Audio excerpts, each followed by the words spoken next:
Que représente le jeu pour l'enfant?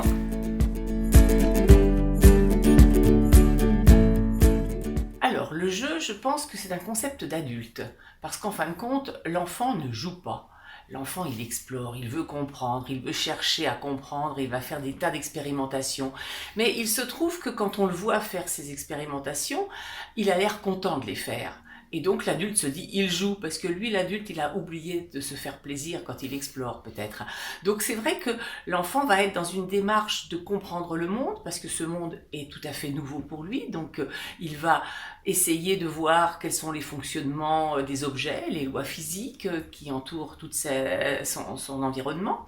Et puis il va comprendre aussi les humains, qui sont aussi très très complexes et dont il faut qu'on comprenne un petit peu les mouvements et pourquoi les intentions et tout, pourquoi les humains réagissent de cette façon-là.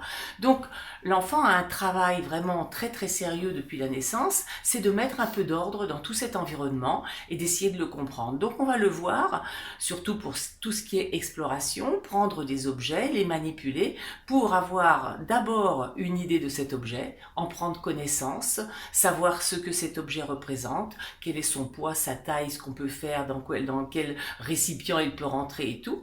Et il va avoir aussi besoin de combiner les objets pour voir aussi différentes propriétés, savoir si des objets plus gros peuvent rentrer dans un contenant plus petit, est-ce que les objets tombent, est-ce que les objets peuvent être cachés et réapparaître. Tout ça, ce sont des vraies questions d'enfants dans un monde nouveau pour eux, dans lequel ils ne connaissent pas encore tous les principes. Donc, on va voir nos petits-enfants absolument passionnés par cette exploration parce que tout est problème, mais tout est problème de chercheur, avec vraiment une démarche de chercheur. Alors on dit même, pour faire riche, une démarche hypothético-déductive. Je fais des hypothèses sur le monde. Est-ce que si je lâche mon hochet de ma table, il va tomber? Et là maintenant, je vais le lâcher avec l'autre main. Est-ce qu'il tombe pareil? Et maintenant, je vais le lâcher en le projetant en avant. Est-ce que c'est pareil? Un enfant va vraiment procéder comme un chercheur avec des variables à éliminer, à vérifier, et puis il va aussi procéder par hypothèse. Donc tout ce qu'on le voit faire, c'est évidemment très très sérieux, mais toujours on le voit faire avec un contentement. Et là, ce qui se passe dans le cerveau d'un enfant en pleine exploration, en pleine curiosité, c'est qu'il est en train d'avoir aussi dans son cerveau une activation de son circuit de la récompense, qui va lui donner justement du plaisir à explorer. Et ce plaisir, on le voit sur ses lèvres et sur ses yeux.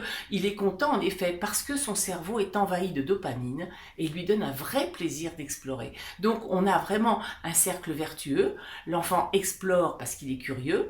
Son cerveau lui envoie de la dopamine pour qu'il continue son exploration et ainsi de suite. Et on a vraiment un enfant qui est tout à fait satisfait d'essayer de comprendre ce qui se passe comme ça autour de lui.